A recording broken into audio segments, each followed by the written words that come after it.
Thank you. All right, thank you for coming this morning. Attitudes on this range from why do we have to do this to unfortunately we have to. So there are three aspects to do with professional standards, and we've got three policies. So we're just going to look at one of them today, and that's risk management. So we've also got professional standards and safeguarding in particular, but risk management comes under safeguarding. So during COVID, we revised our policies. I think our professional standards policy we revised about 7 times, updating it. And all of this followed from the Royal Commission. So one of the reasons why there's all this demand for compliance is because of all the failures that were made. So it's frustrating for people to think, well, why do I have to do this or why do I have to do that?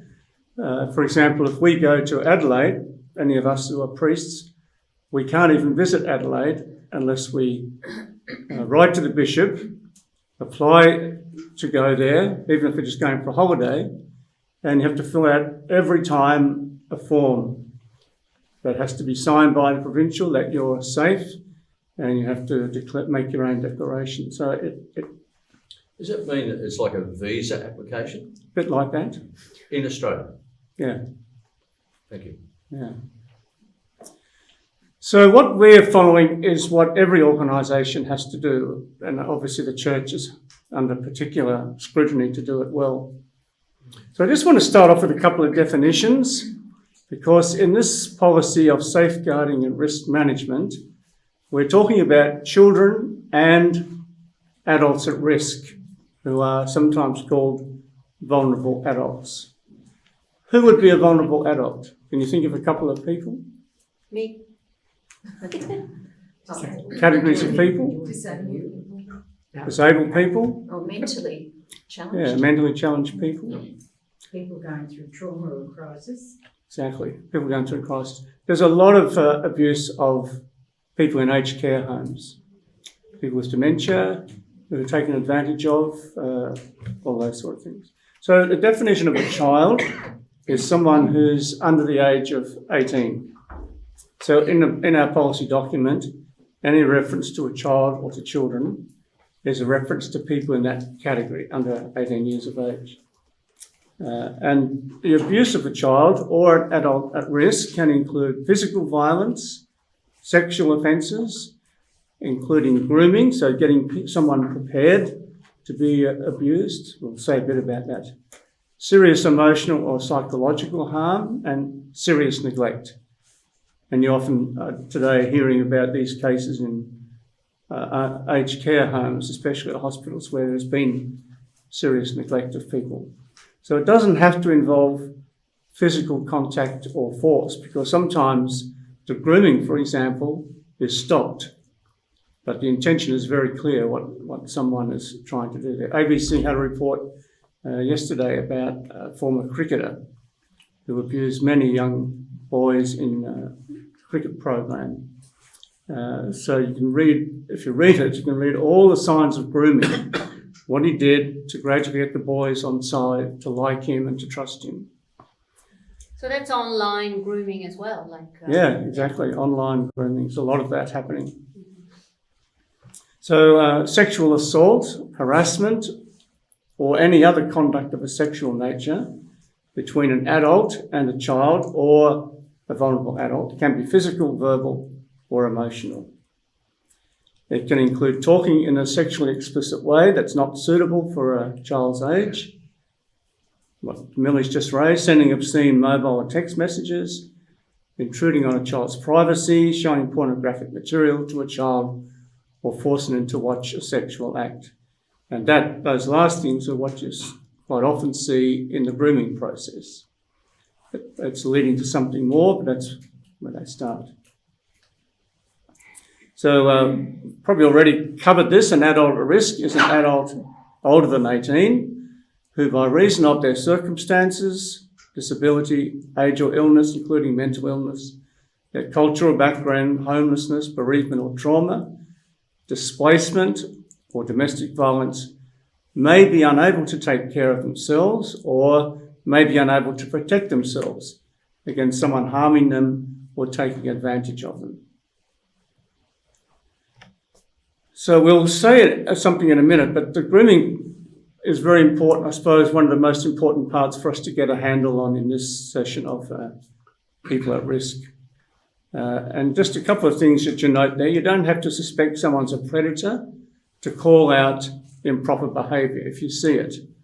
And part of our responsibility is not just to be good people, but to be vigilant, to, if we see people at risk, to report that. I remember a lady doing a session on safeguarding in New Zealand, and the lady said, I'm just a flower lady. Why do I have to do this? And she said, because you might be in a position to see things that no one else does.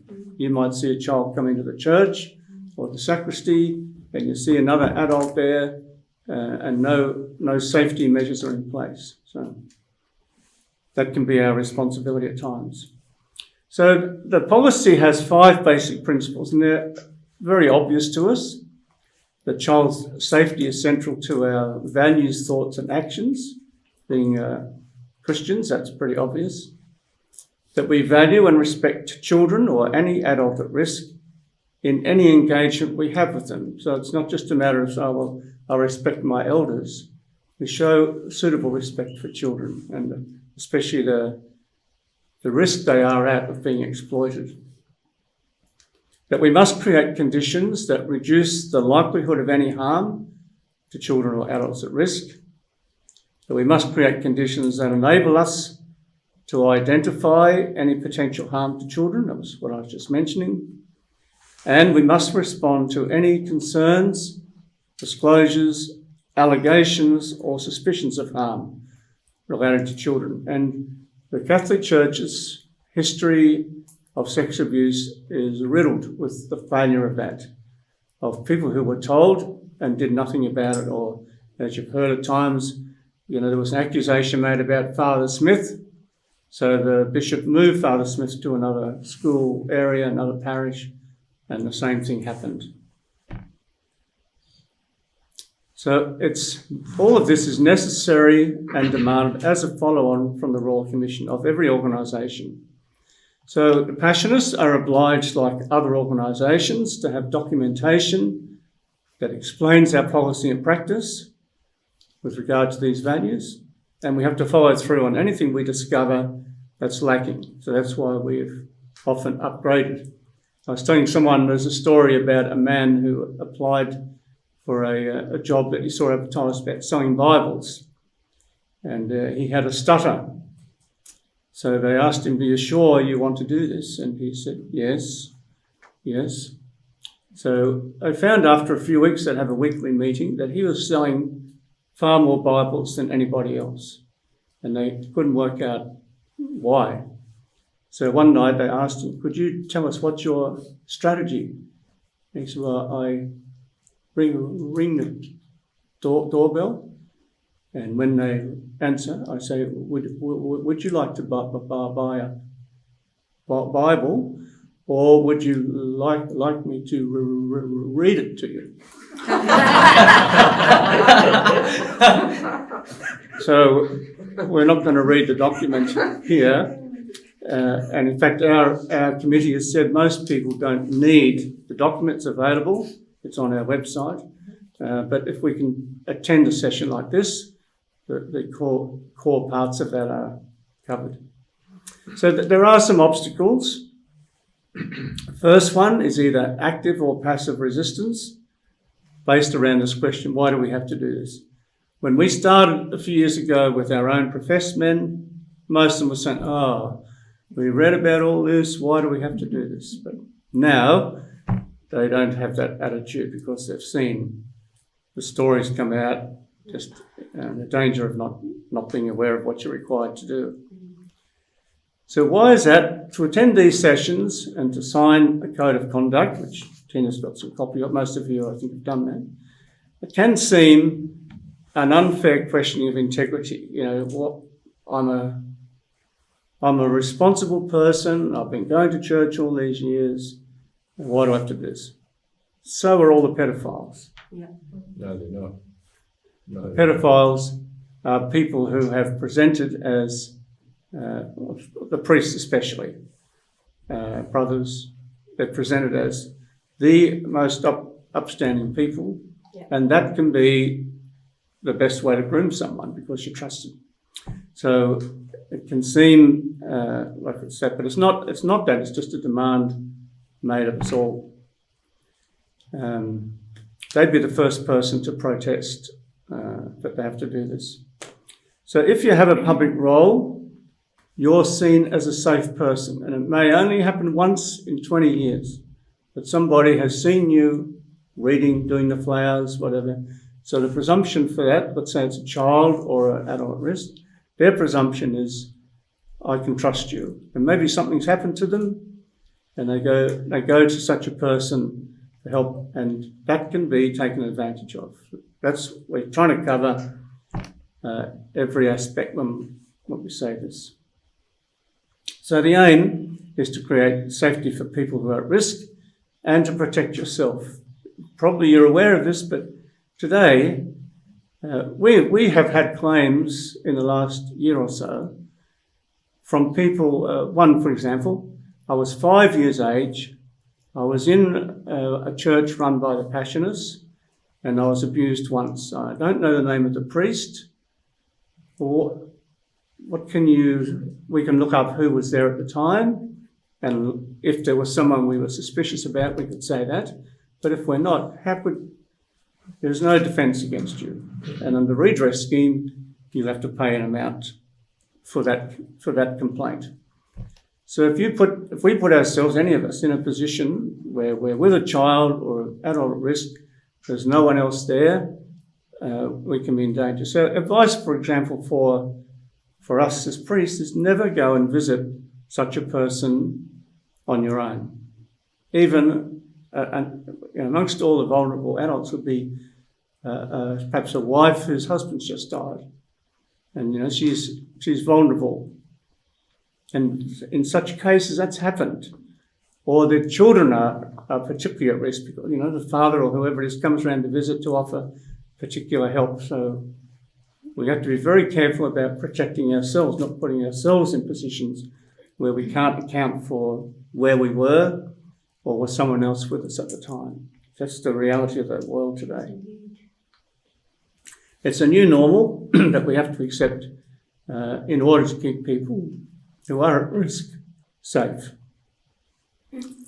So what's his name, Inspector Fitzgerald from the Royal Commission, he made this phrase, we have to have a commitment from boardroom to basement. Everybody, whether you're a cleaner or the chief executive of a company, everyone has to be attentive and committed to the safety of children and adults at risk. We in this Passionist family have to be the same. So we have to overcome the reactions that stem from compliance fatigue. Not more regulations, that's understandable, but each of us has to, I think, overcome that because it's just required. Our province is represented in 4 countries, and there are different levels of expectation in our countries concerning adult involvement with children. So I won't go into great detail, but just to give you an example, Jerem has worked in Papua New Guinea, and he could assure you that it's very different. Anyone living in poverty is in such a situation. You might have 8 children sleeping on the floor. All sorts of people come in and share the space because there's no accommodation anywhere else. So there's different levels of involvement among the ministers and among staff or volunteers. So for us in the Passionists, that ranges from contact that people might have in a primary school associated to the church, youth contact, where there's youth groups, family-based ministry, where adults and children are together, and potential home visits. Some people, of course, have none of that contact. Their only involvement might be assisting here on a Sunday. But what might be considered normal in Papua New Guinea or Vietnam is going to need consideration and attention because there will be claims if something happens, and recipes ripe for that to happen in the environment. For example, if you go to the shelters in Vietnam where the disabled people, there's no regulation for safety at risk. One of the ones that our men go to often, Francis Shelter. The disabled people are brought out, tied down on the floor and hosed. That's how showering's done. So they're naked, they're vulnerable. So we're going to have to look at how we can minimise, that's what we're talking about today, minimise or eliminate the risks involved in that. So staying in poor homes, sleeping in the same room as minors, is filled with risk. It might be unavoidable. That's what risk management's about. So you name it as a red flag and everyone's alert then. But if you can minimise it or eliminate it, then that's what you need to do. So identifying the risks is the first step. Whether you can do anything about it or how much you can do about it comes next. So I think we're looking at the issue of the fear of all this versus the benefits. And there is a genuine fear amongst people today, adults, of being involved with children. It happens to us, the professed. It happens with staff and volunteers. We better be careful. That's real. And that needs to be cautioned, balanced with the benefit of healthy interactions with children. They give us so much enjoyment and fun. So we have to be not just go to such an extreme that we cut children out of our interactions. Overriding this might be a genuine concern that we always act in the best interests of the child or the adult at risk. So for us, we have an overriding committee, which I'll mention a bit more what their role is. And they've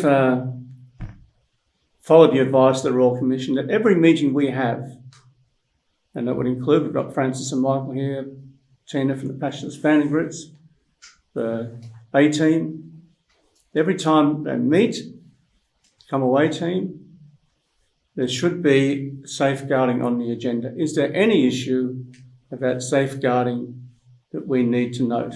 It might be, you might go months, there's nothing, but at least you're conscious of it, that you're trying to identify any risks if they're there. So it might be there's nothing to address, but we consistently ask, are there any risks to children or adults at risk that we need to be aware of, that we need to respond to, and how can we minimise or eliminate those risks? So that's something new for a lot of even our own communities.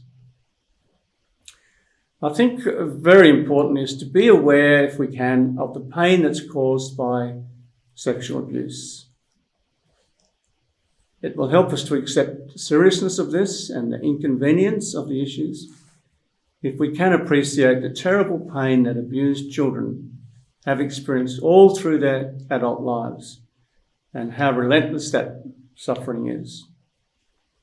Our Passionless charism calls us to compassion, and we need to do whatever we can to ensure the suffering of those people who are abused is never repeated. So just a few examples of what this sort of suffering would be. Many would speak of constant anxiety all through their life, on edge, all the time in any relationship, even if they're married. There's just a constant anxiety. Loss of sleep and nightmares is very common. Alcohol and tobacco dependence, I think for males who are abused especially, alcoholism is very dominant reaction. So you're talking about someone who might only be 6 or 7 when this starts, and as they go through puberty into adolescence and all through adult years, the trauma just increases, with many of them never even told anybody. You've probably heard people say, why do people wait so long, maybe 60 years of age, to report sexual abuse? That's a consistent thing that's said. Why don't they tell someone? They can't. Some of them wait till their father's died. Some of them wait till their spouse has died. Or they just reach the end of their tether and they can't cope anymore. A lot of people have been emboldened by the fact that now it's possible to speak out because it's encouraged in a lot of areas, women's domestic abuse and such things.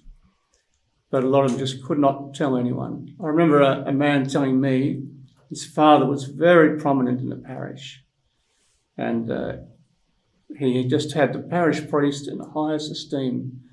He said, if I told my father, he just wouldn't have been able to handle that. Bad enough for me to handle what I had.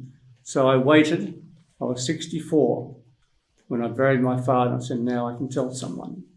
So I was 15-year-old when that started, that abuse. So, broken relationships is very common, broken marriages especially. Sexual coldness and intimacy difficulties, and loss of regular employment.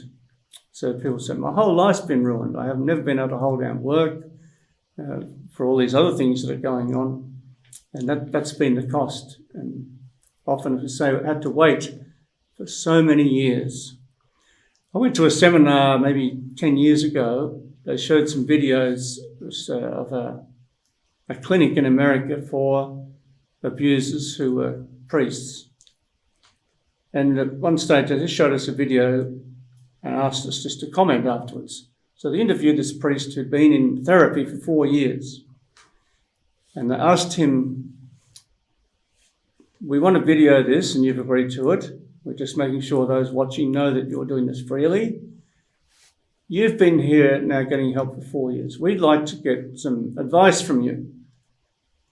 What do you think a person would do if they were trying to groom and attract a girl, say she was 14 years of age? What would be the things they would do? And you could see the expression on his face change into a smile. And he said, the first thing he said was, what I would do is, and as the person running it said later, the therapist said, this guy, after 4 years, he's right back there. Here's an opportunity to offend, and he would take it, because he changed the question straight away to me, what I would do, which wasn't what he was asked. So the pain of people, and some of them have had people like this consistently abusing them. Of course, it happens in families as well. And many, if not most, would talk about suicidal thoughts, and we don't know how many have suicide, but we know there's been a lot of people who've taken their life because they just can't deal with the pain. So I think the potential boredom for us and the frustration is a small price to pay if we can change that, if we can minimise that. So we have to commit to compliance training to help other people keep safe. We have to understand the serious obligations concerning the reporting of anything we see or even genuinely suspect. A lot's been achieved in recent years in our province to heighten the awareness of our responsibilities and to prevent some of what's occurred in the past. We now have to embed the safeguarding of children and adults at risk. In our province, the most serious abuse was done by 4 maters. We had one man in particular who abused many when we had a juniorate. So we had boys as young as 12, 13, 14, 15. He abused many of them and later became the provincial. So no one knew. People afterwards said, why didn't some of the adult priests do something? People living with him. No one spoke for years. Probably until some of them were 50, 45, 50. So we have put in place very strict matters for those who are in those roles of formation. And now our students would not be children, but they are vulnerable from their cultural background and because of the power imbalance, the priest and the student. And our men from Vietnam come from a hierarchical culture where you naturally respect the senior. So we have to be particularly attentive to that reality. So every participating member, you would know this, a professed person, our students in formation, our employees and volunteers need to have a current police clearance and a working with children check. This, again, is a requirement from the Royal Commission for organisations for those people who are involved. And most of you are at the very, very low level of contact, but you only need one contact for something to happen. So Shirley's working in the kitchen there. It might be no one ever at risk comes in, but there might be someone that's last week we had some people on retreat here with their children. So if one of those children wanders down and gets lost, comes in the kitchen and says, I don't know what to do, and then later says something happened to me. So in order to engage in ministry with us, that's a requirement, and to participate in activities where children are likely to be present where they're adults at risk. So we've started, particularly, of course, with our FEST members, that these are requirements for them to minister. So every participating member has to undertake the induction training and annual in-service like this. So we will repeat this session, but not the same topic. Next year we will do either professional standards or safeguarding on its own. There's a 3-year cycle. These people also we asked to sign a code of conduct. I've got a copy here. I was saying to Chris the other day that if we'd had all these regulations in place 2,000 years ago, the Sermon on the Mount might have said, "Now you've got to sign this at the end." You've heard all this. So resources are going to be provided for people as needed. So some people have much more need than others whose contact is minimal. So our province is committed to the National Catholic Safeguarding Standards approved by the Catholic bishops and the leaders of the religious congregations. They're taken directly from the final report of the Australian Royal Commission into institutional responses to child abuse. They've got a lot of details, and on first sight they can seem impossibly complex. You wouldn't believe just how much detail there is. In any of our communities, it's possible that a child or vulnerable adult will enter a community space. That was one of the things we had to get over. Some guys, there's no children come here. And I said, what about your family? They were here 6 months ago, and all your nephews and nieces. Oh, that's right. But that's only once. Yeah. It's also possible for our community members to be in contact with children or vulnerable adults in the church or the chapel in a centre like this. So even though many individuals don't work directly with children, the standards that apply to us are the strictest. So there's categories, 3 categories. Are you in the highest category where you have a school, for example? Are you in a second category where there's only minimum contact, or maybe an order like the Trappists up at Tarawara, an enclosed order? But even that they have said we're not in that bottom category because we do have people come here now and stay, so they've put themselves up a category. But because some of our men are in parishes or whatever, we are all classified as that at that highest level of demand. So the responsibility for the overall working of this policy rests with our leadership, so provincial and the council. We have a safeguarding and a professional standards officer, which is myself.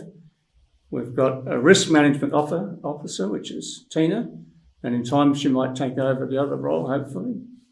And we have a committee of 3 professional people who advise us. So when we meet, Thomas Provincial, myself and Tina, meet with those 3 people. We have to review policy. We have to be accountable for what we've done to that committee.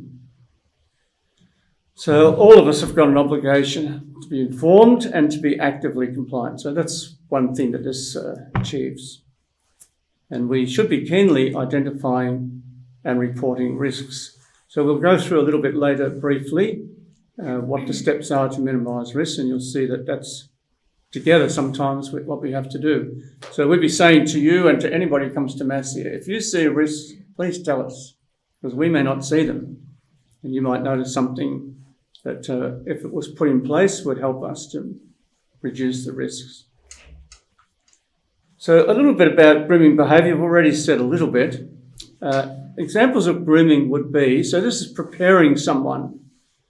So if we can read this happening, it would save a lot of pain for children and adults.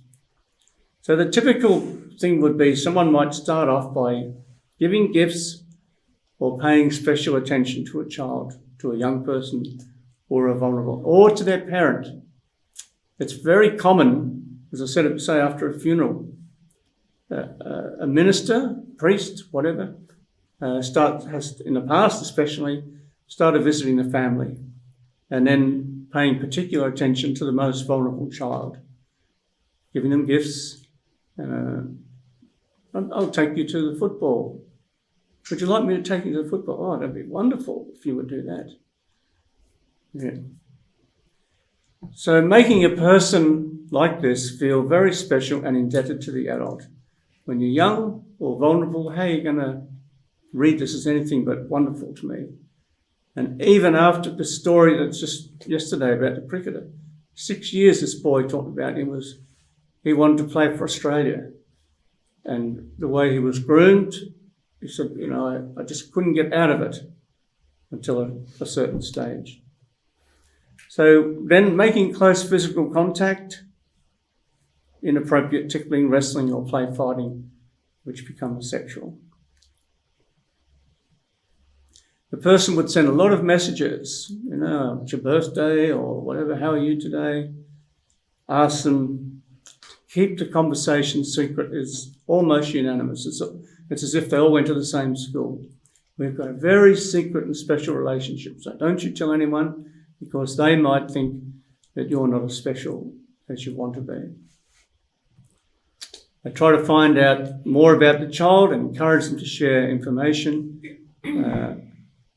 start sending sexual messages. So obviously, it goes through stages. If I'm not being knocked back, the groomer... I'll just keep going. Yeah. Try to blackmail the child.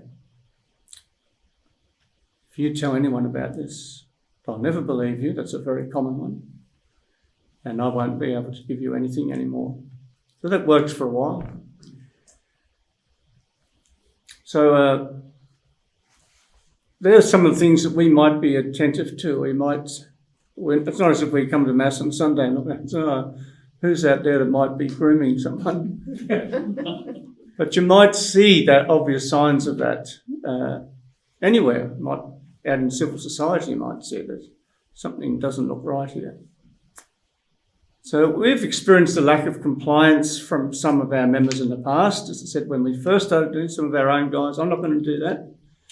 So our committee said, well, there's no choice. The Commission's saying if you don't do this, you can't minister as a priest. It's as simple as that.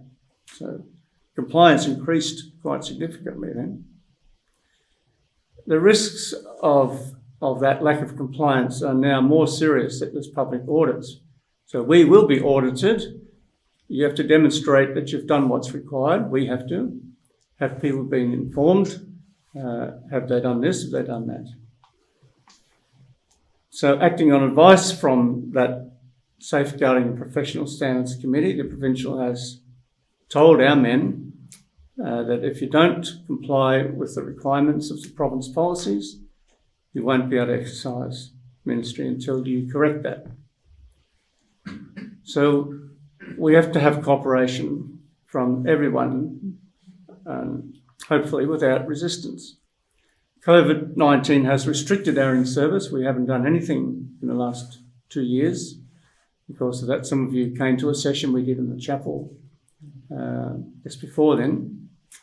So we need now to establish a clear and realistic expectation that as a province we are compliant. So, as I say, the annual training, a session like this, once a year. Now, Chi is recording this because there'll be some people who won't be able to attend the session. So for those people, they'll be able to watch this and they will have to answer some questions. Return those questions to Tina to satisfy having attended the session. You've done that just by Tina signing you in. So we're required to maintain proper records of all the training we've done related to our own policy or to diocesan policy. So we appreciate cooperation from everyone for that. So just about Tina. Tina started this role just a few months ago as the risk management officer. We didn't have such a role because this was a new requirement. So some of Tina's role is to liaise regularly with risk management officers that will be present in each community or in each organisation. So we've asked Graham, for example, to represent the A team here.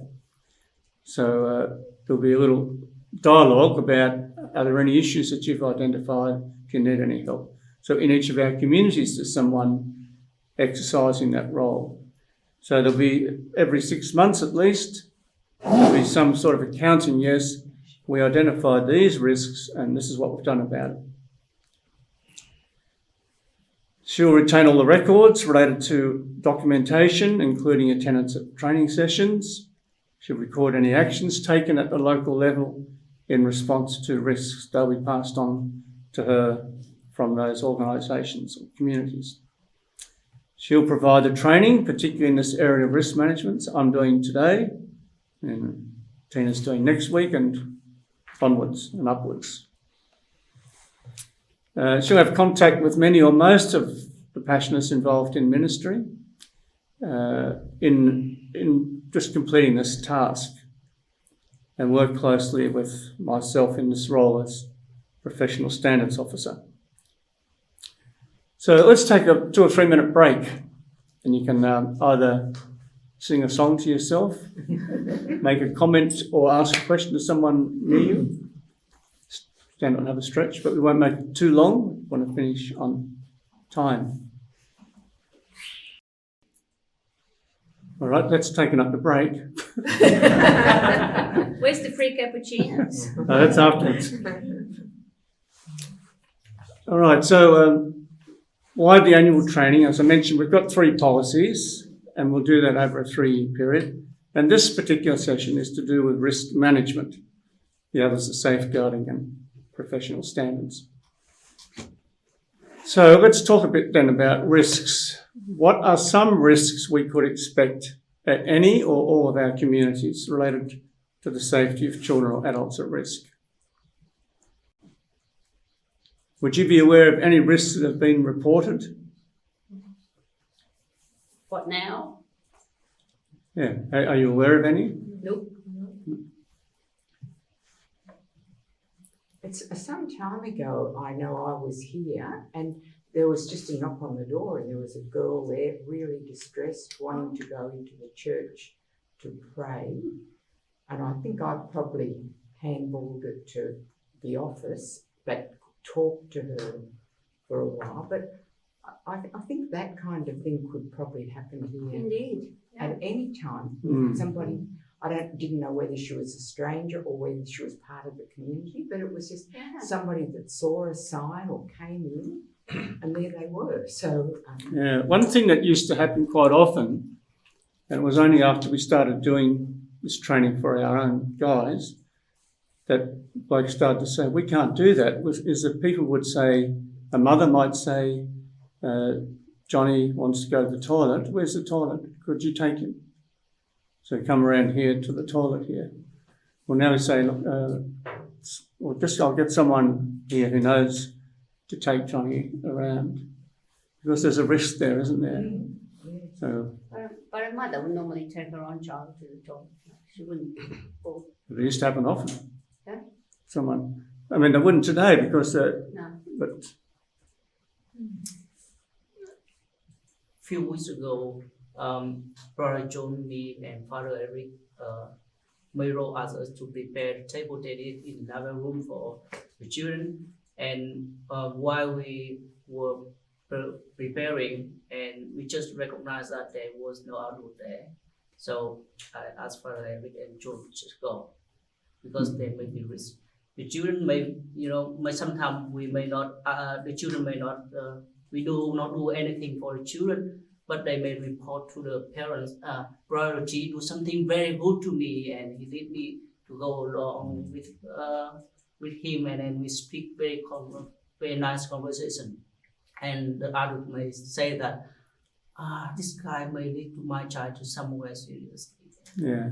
So you're using an example there of why you withdrew for your own safety, Yeah. that no one could say, Brother Chi is so nice, he was very kind to me, and that might be interpreted as grooming. Yeah. It's just so sad. Has anyone here ever reported a matter? It doesn't have to be here. I did way back, Mm. about 10, 15 years ago now, Brian. Yeah, If that that's right. That was an important one, wasn't that it? was an important one.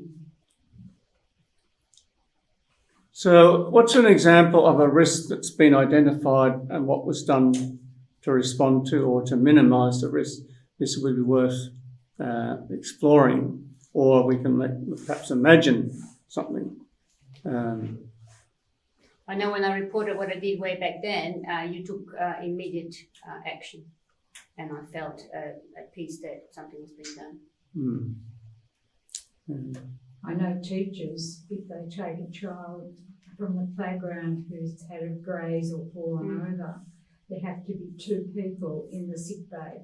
The teacher can't attend to the child by themselves. Yeah. And if they need, if a young little preppy just started school, soils themselves, 2 teachers have to help clean and tidy up the child.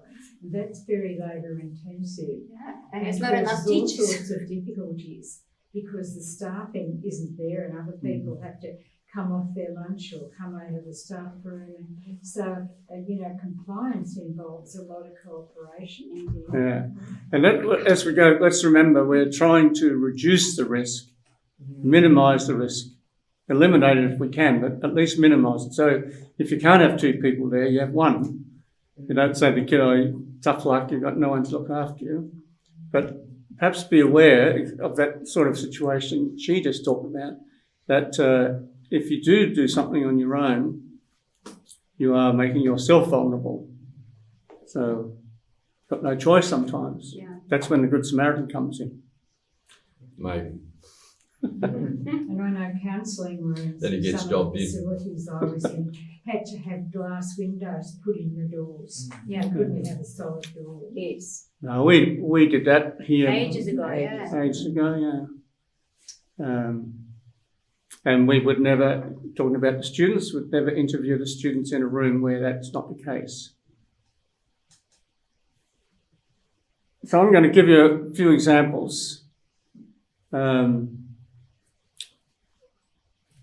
What about a garden shed that's got poisons in it and the door's not locked? It's a risk. Where will we be talking about, like in the backyard or public? Where someone could access it reasonably easily, could walk in someone's house, or here, for example, we've got a garden shed around there that someone could walk down the driveway, a child. I'd go and ask Jeremy what he'd done with the key. Isn't that an OH&S risk? Yeah, it's a risk though, but a child could be at risk. There are risks also out of the kitchen where we've got the chemical store. Yeah, That's generally kept shut as well. You know, the students they come in here in groups, would not generally go there, but there's always that possibility. And I know with the A team, if we had to go into a group area, we always go in twos. We would never go there alone, particularly if you're looking at the shower and toilet areas. Well, you have to make sure there is nobody there. There's always got to be 2 of you in that area being done. So that restricts you a little bit in what you can do Yeah. on a Friday when there's a grouping. So we have to sort of work around, what's going to happen. exactly. But certainly all those areas need to be locked off from potential students going in there or whatever. Yeah. What about a mat that someone could slip on? Have it out the back. Tell people you just have to put up with it. Do something about A tree branch that looks like if it could fall. it. Tell someone. Well, in those sort of situations, if you're in a group, working in a group, and you get something like a match slipping, well, you take that away. So, you know, because you're not sure if someone else is going to slip on it, whether they fall or not. But once you start slipping, you'll get rid of the. So you're removing the risk. Yeah. Use your noodle. Yeah. Isn't there a procedure here that if you notice something, you report it to Mayro, she writes it in the book and forwards it on to the. That's what we're going to be looking at. That's what we're trying to do. Yeah. That's what we get every Friday, the book. I haven't seen that before. And it keeps adding on to the Yeah, jobs. it does. Sure. And the things that Brian wants don't get put down and back all the time, but anyway. Yeah, they go down the bottom. That's a risk. So if a group of, here for example, if a group of school children will be visiting the premises, it's only reasonably recently that we've got a list of things where groups that are coming, but that minors will be present. So you have to take into account how much a variation on what Graham's saying. We can't avoid them completely if we come downstairs, but don't put ourselves at risk or the children's at risk. And if they're staying overnight, of course, the risk increases. What about a child inquires about a toilet they can use?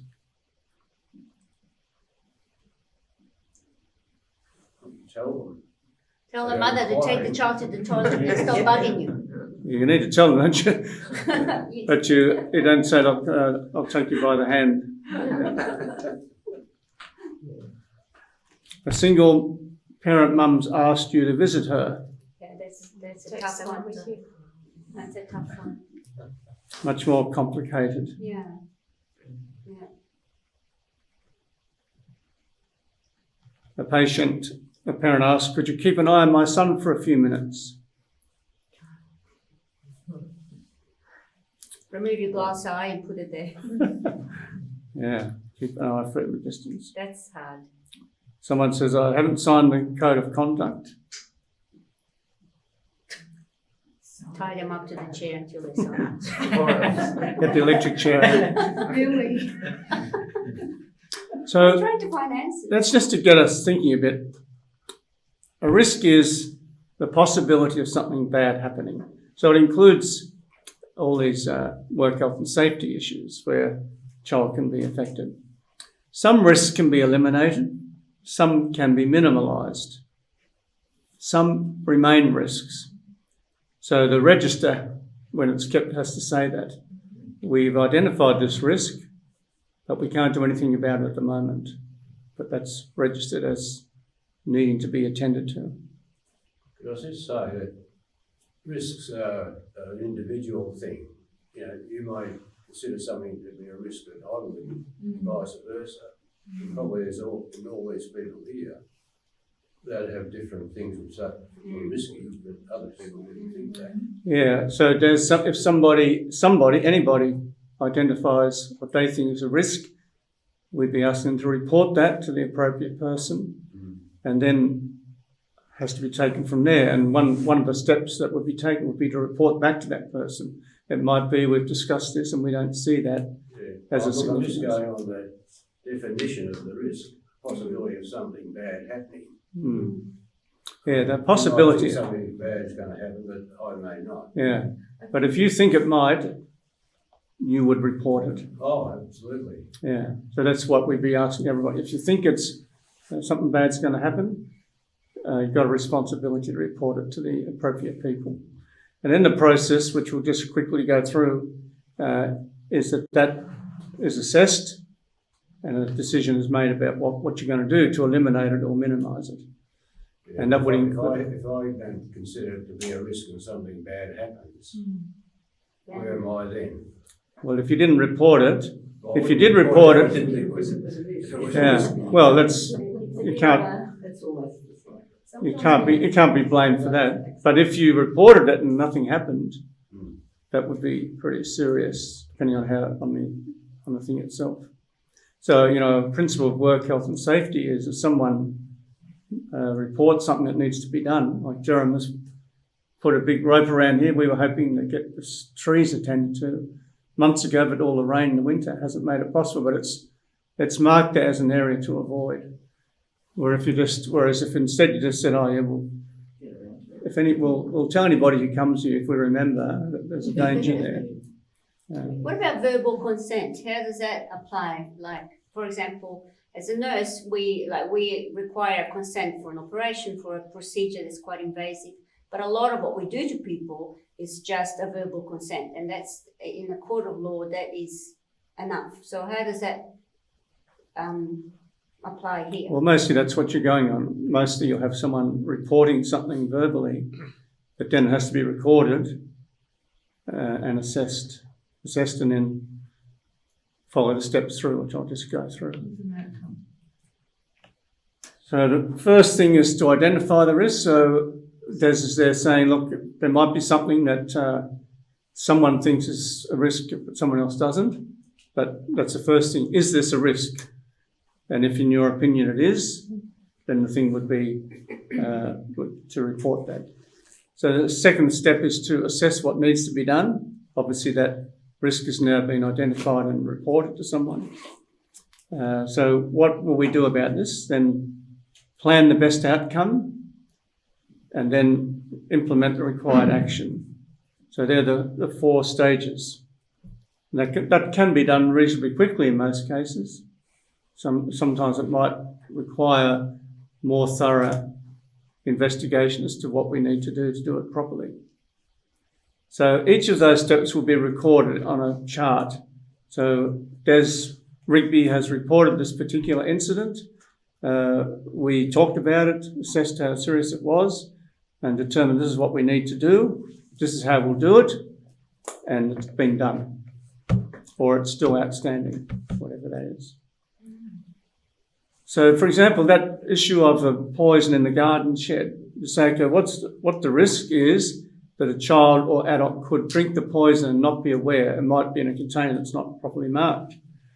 So you assess what needs to be done, but the poison can't be left in the shed that's unlocked. So you've got a couple of options there. You don't leave any poison there, or Lock the shed. go looking for the key. So remove the poison or ensure that the shed is locked at all times. And implementing the required action, buy and secure a lock if you need to, know who's got the key, and inform those who need to know. So you've gone a complete stage through that. So we've got a province risk register. It contains all the known province safeguard risks. That's right across the province. So that register stays in place. Some of the risks stay as risks. One of them, for example, that we started with, which we've taken out now, is that our policy, there's a risk that our policy is not going to be understood by people in Papua New Guinea because they don't have English. But students at that stage, that was a risk for new students joining. At the moment, that's not an active risk, but we've left it there as something to monitor. The same in Vietnam. If we've had their policies translated into Vietnamese, we haven't yet had them in service, but that's going to be happening soon. A risk there is the translation accurate? We've had a lady here in Australia translate them, but if we're not there to do the in-service, Tina hasn't got enough Vietnamese yet. You can't be absolutely sure that everything that we would want to say is communicated. So that register will stay at a province level, keeping risks like that alive so we don't lose them as province. So it's an internal document. We don't put it out for public scrutiny, not that there's anything secret in it, but it's just kept for our own audit purposes. It's maintained, I am responsible for maintaining that, and it's reviewed by our committee.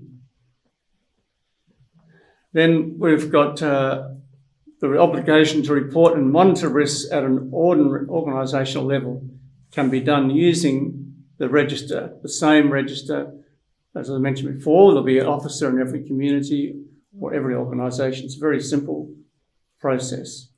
So it enables the province leadership to have oversight of all the risks and strategies that are used based on those 4 steps that keep repeating depending on whether the risk has been addressed or not.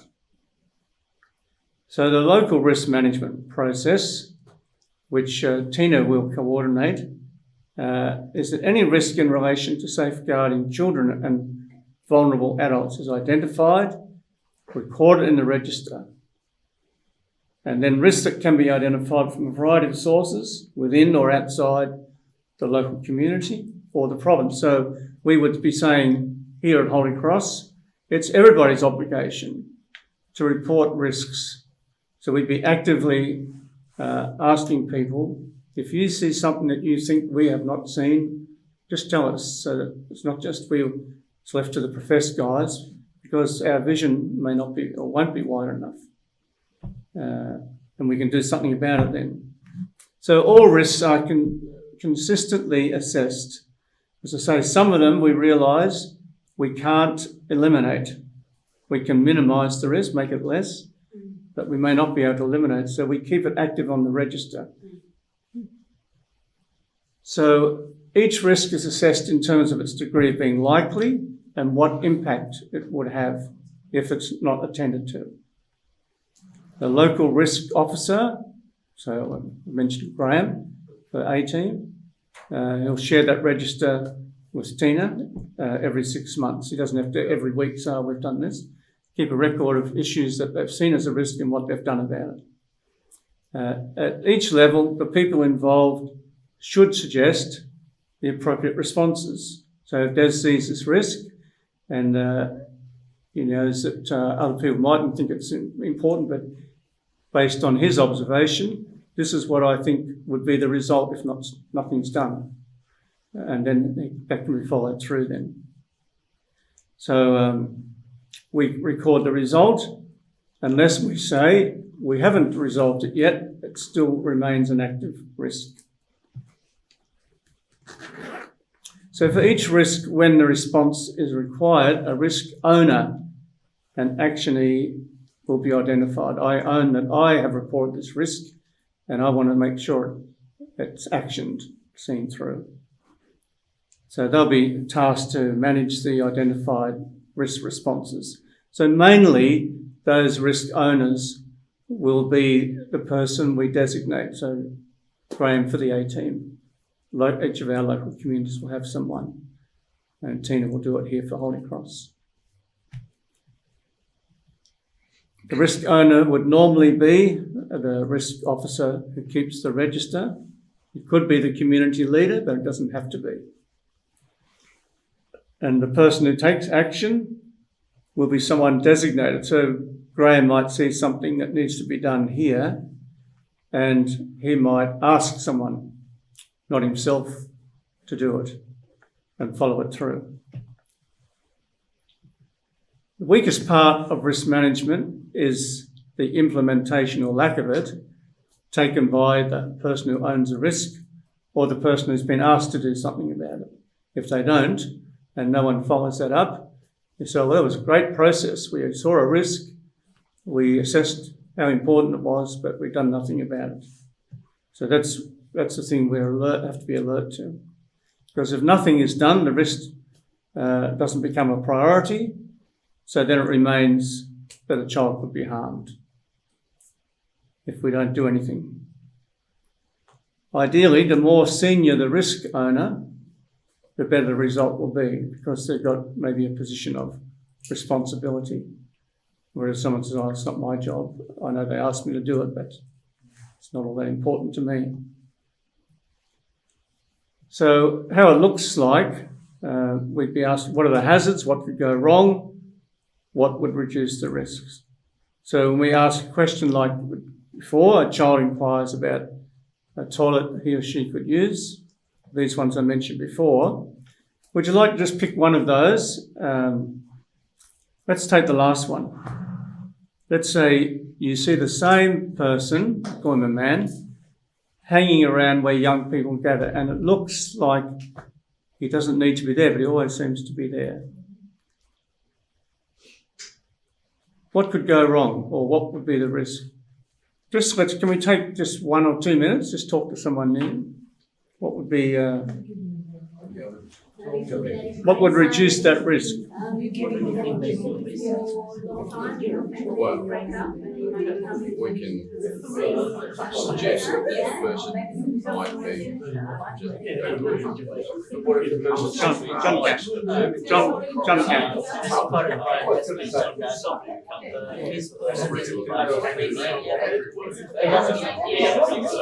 Not necessary. So, sorry,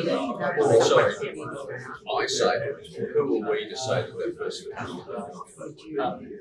you know, I mean, where's their liberty in life? yes, I know potentially there could be a risk. What's the level of risk? Do we know that person is? What are we going to ask them to do?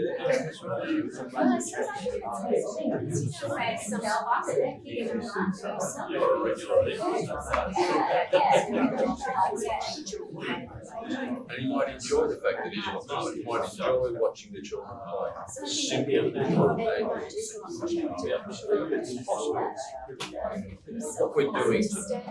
what we're doing here, time and time again, is seeing the worst in people. I could be seeing the best in people. We're just looking for the worst. I find it so negative.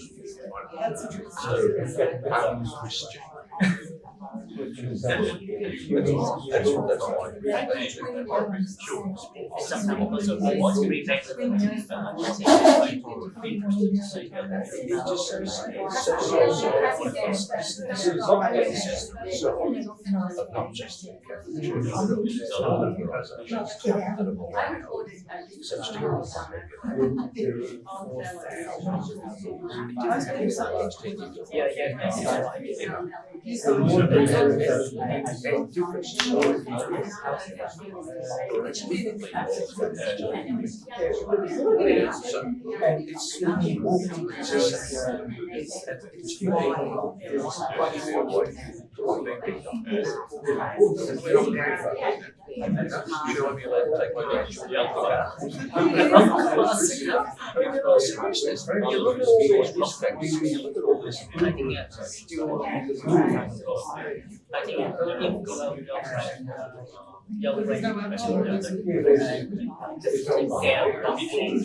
equally big. Yeah, so that's why I feel like that sometimes like couple with some young children and then when was very but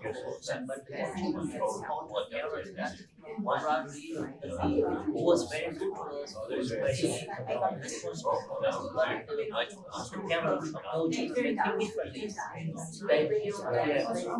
Francis had a teacher report for a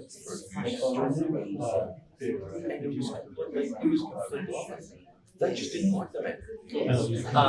There's some guy that happened in Vietnam that the person who went to an accident and he was scared anymore.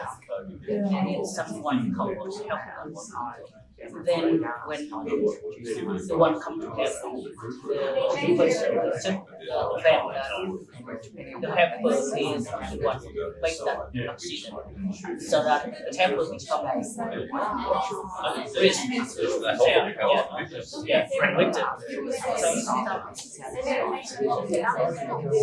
Okay.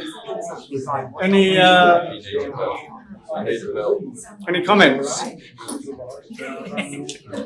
Ring, ring, ring. Where's your bell? Any comments? Yeah, we decided we're gonna just approach the man. Hi, how you going? Find out he might be an innocent person who maybe their family is broken up and he's coming to see his grandchild because he hasn't seen him for 6 months or something. And if it's looking like that's not the case and it's fairly sinister, I suggested kicking him in the nuts and then calling him. And on the other hand, right, we found out it was you. That's recorded. Whoops. think you can take it. I think Maybe you remove that from You've the. got to find out what it's about. You don't- Yeah. Don't have to be aggressive. Okay, that's right. You don't have to be Yeah. aggressive. So just, it is a risk, No, that's- so just check it out. There's also the option, if you don't want to approach the man or woman yourself, because there might be a risk involved, to report them to a person in authority or someone responsible for that area. That's a good option. It's Yeah. better than my option. But are you going to take the responsibility of reporting someone and putting them into a distressful place themselves? I mean, I just object to this.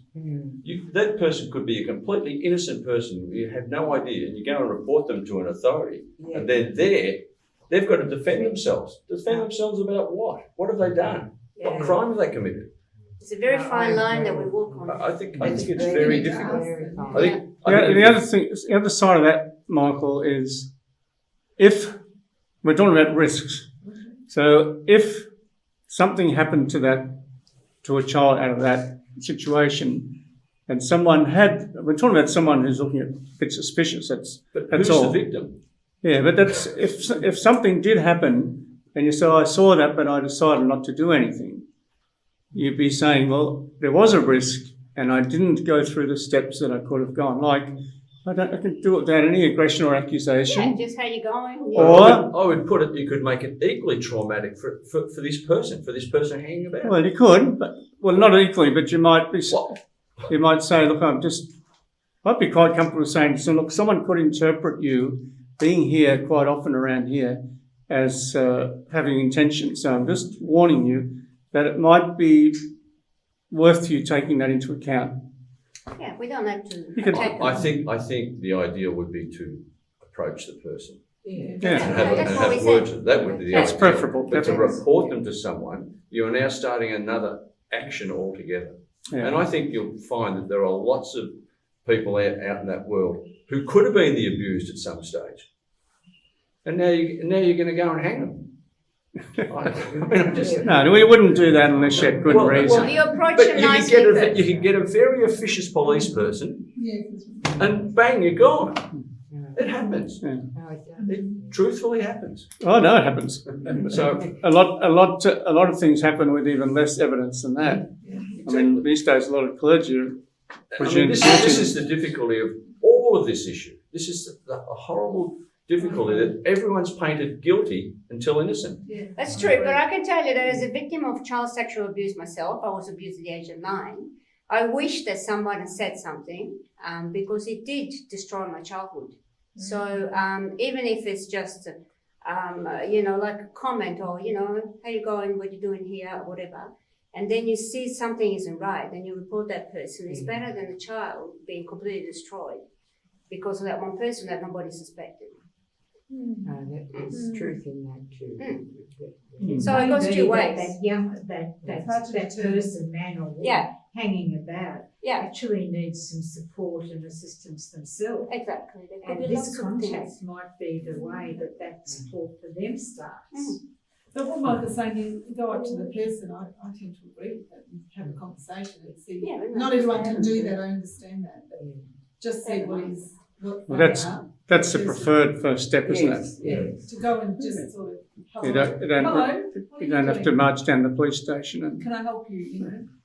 I know a number of men my age these days that are single as a result of unfortunate family dissolutions. And they could be that person. Of course, there could be. Yeah. And they've done nothing wrong at all. It's just the way the world has revolved, that's all. And I think it's just tragic. I think it's tragic that all of this, because of other people's misbehaviour. And that's the way of the No, world. We pay the price for the few people that destroy everything that's good and sacred. I think the thing to keep in mind, if you look at the Catholic Church got hammered, but every organisation that you see investigated, the armed forces, companies, Boy Scouts, the same issue as there is in there. It's not a Catholic Church issue, it's a No. human issue.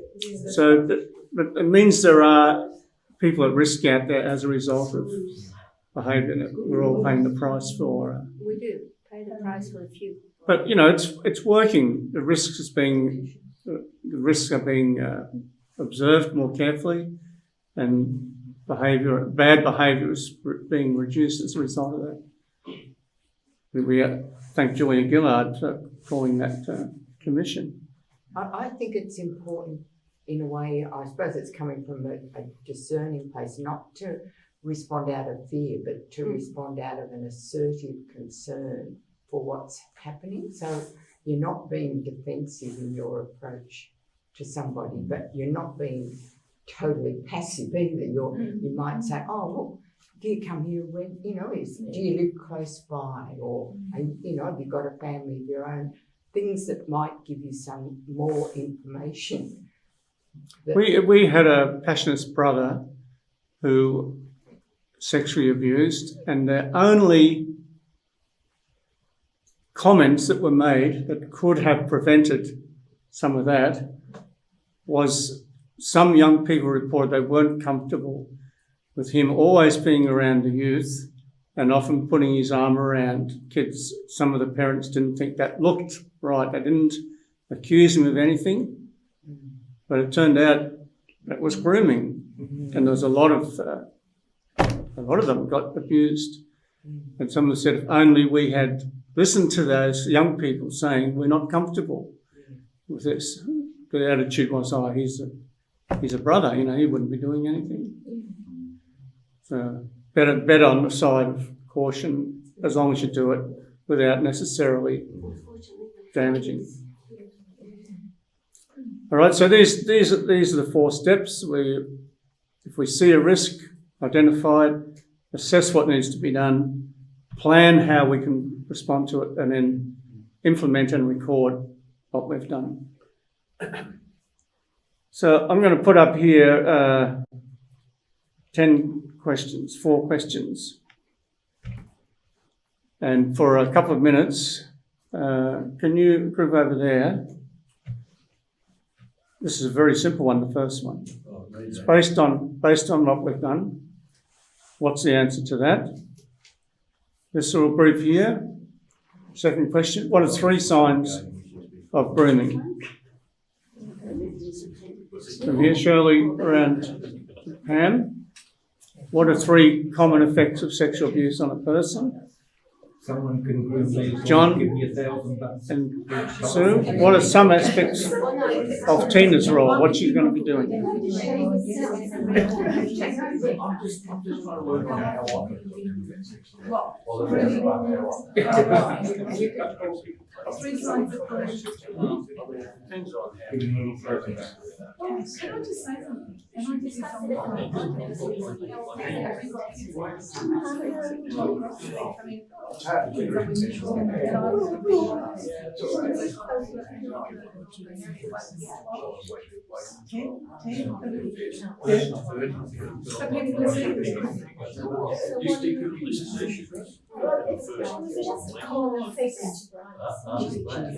That's when your 6-month thing comes in. Yeah. Where do we stand on each of these sections? Really more.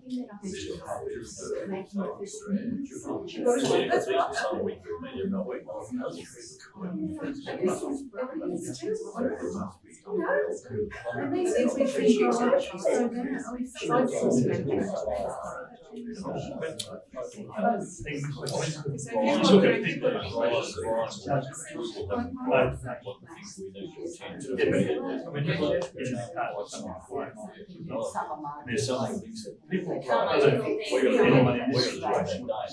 we can't if you go up to the person after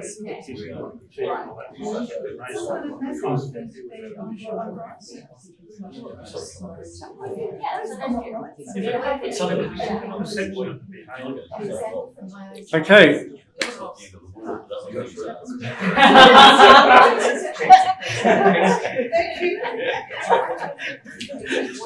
So, question 1.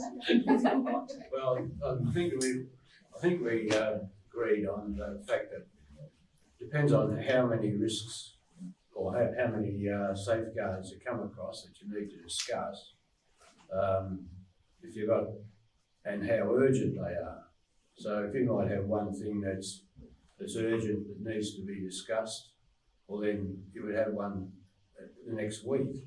But if you've only got 2 or 3 things over a period of 6 months or 12 months, well, you'd let it run out until the maybe 12 months or maybe 6 months. So basically depends to us on what's come up that needs to be discussed. Yeah, so we're talking about So you're not formally, making it- At a meeting. formally we have in service once a year. Every meeting, if it's on the agenda, something comes up, you can discuss it, and then as you say, if there's something, Well, I think you could, have it so that you may have a formal time, like 6 months, but you may also have something which says if there is a desperate Urgency, risk or yeah. something urgent, then okay, you can form up a meeting that week or whenever yeah, the people who go to the meeting are available. Yeah. They could do it the next day if everybody was ready, yeah, and if it was very serious. yeah. Okay, that's good. The second one, Well, we had 3. We had texting, gifts for children.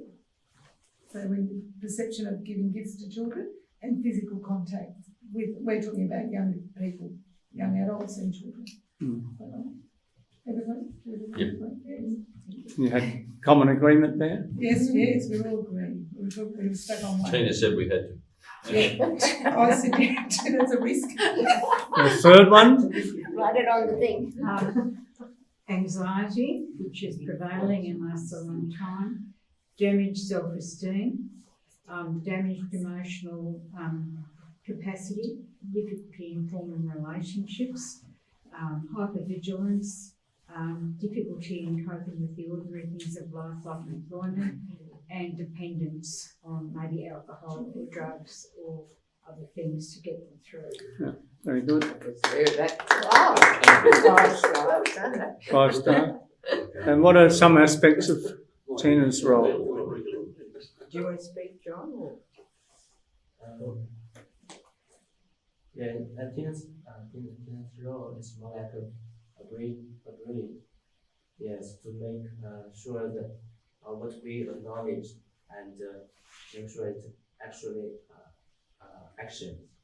And actually, everyone is involved, and for Tina couldn't get everything in details, so we report what we found, what we acknowledge, and she will make contact with Brad or some people very professional standard. Yeah. There will be a bit of a link, an Yeah. immediate link to Tina. And what else did we say? Yeah, you're going to do all the checking for all the documentation regarding reports Yes, and I'm going to follow it up. and child hopefully protection, everybody working says, with "No children. And keep the register, that's important. Keeping the register of, and helping you, Brian. We did say that's a very important. It's very important. That's very, your role eventually. Never. Sooner No, rather than- no, no. that's very important. No. Okay, same groups, 1.5 minutes. What is a risk? What are the options for dealing with a risk? What are the 4 steps? Who maintains the local risk register? Local risk officer. Local risk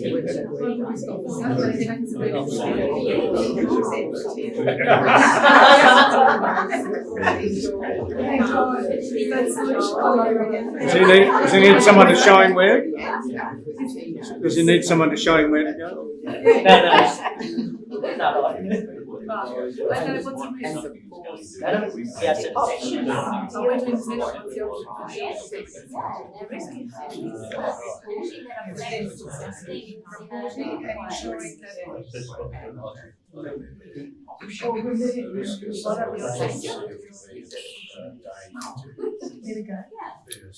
Okay, we can be pretty brief here.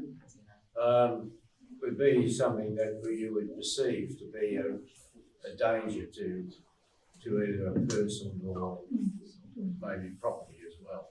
Yeah. Mentally, physically, or emotionally. What are the options for dealing with a risk? Record it, try to minimise it, or have an action for it. Acknowledge it first. Sorry? Acknowledge it first and then record. Assess it. Assess Well, it. that's how I'm dealing with it. Thank you, Rita. One option, an option that's probably not a good one is ignoring it.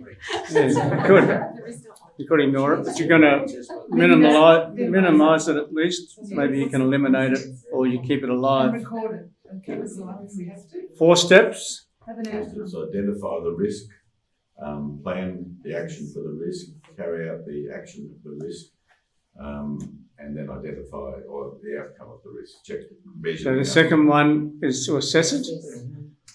Assess, Yeah, assess what levels. very good. And Tina. Tina. Tina. Oh, that's good. And the local risk. And on the local. Thank you.